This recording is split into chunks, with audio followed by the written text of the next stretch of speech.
طبيب جراح قلوب الناس داويها. لو سمحت يا دكتور، كنت عايزك في استشارة طبية. معلش انا ما بتكلمش في اي حاجه تخص المجال خارج المكان المخصص ليها. ده ايه المكان المخصص ليه؟ قصدك العيادة؟ بالظبط. يا دكتور الحكاية مش مستاهلة عيادة، كل الموضوع ان بيجيلي شوية وجع في بعد اذنك يا حضرة، انا مش بسمح لاي حد ايا كان انه يتكلم معايا عن حالة خارج المكان المخصص ليها.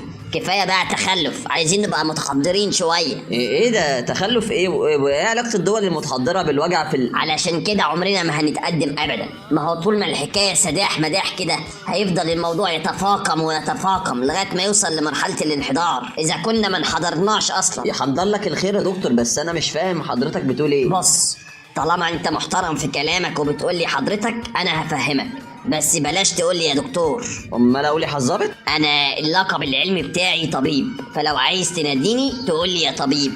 طبيب جراح؟ لا، طبيب تامر، التاني ده جورج وسوف. طب ايه حكاية الانحدار دي يا طبيب تامر؟ بص، علشان ما نوصلش للمرحلة اللي قلت لك عليها دي لازم كل حاجة تكون في مكانها الصح، وكل بني آدم عادي بيفهم في حاجة ما يديش رأيه غير اللي بيفهم فيه، ويا حبذا يكون عن دراسة. قصدك ادي العيش لخبازه يعني؟ بدأت تفهمني، فبالتالي انت اقتنعت انه ما ينفعش تروح تشكي مرضك لسمكري سيارات وتخليه ينصحك بعلاج حتى لو كان اللي قاله صح، فبرضه غلط لانه اتبنى على باطل.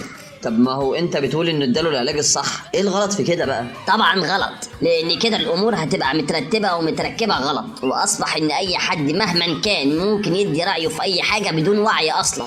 فايه اللي هيخليك مثلا تروح لطبيب وعمك احمد السمكري اللي تحت بيتكو بيوصف لك علاج زيه بالظبط عادي، وبعد كده حضرتك هتقفل عيادتك لان مفيش مرضى هيجولك ويروحوا لعم احمد، وانت هتدور على شغلانه غير شغلانتك عشان تقدر تحقق دخل، فهتفتي انت كمان في شغلانه ما بتعرفهاش. بالظبط. فهيحصل قله انتاج لعدم ثبات جودة المنتج نفسه، فهنلجأ للاستيراد والأسعار هتزيد، فالحاجة هتغلى، وده كله بسبب عم أحمد علشان سمع كلمة من طبيب في استشارة بره المكان المخصص ليها فقالها لجيرانه، فبقى عم أحمد عندهم أهم من 100 طبيب.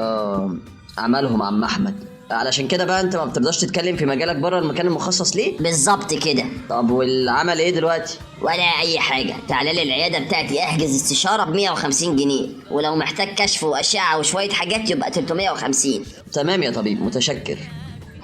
هحجز لك امتى؟ لا انا هروح لعم احمد.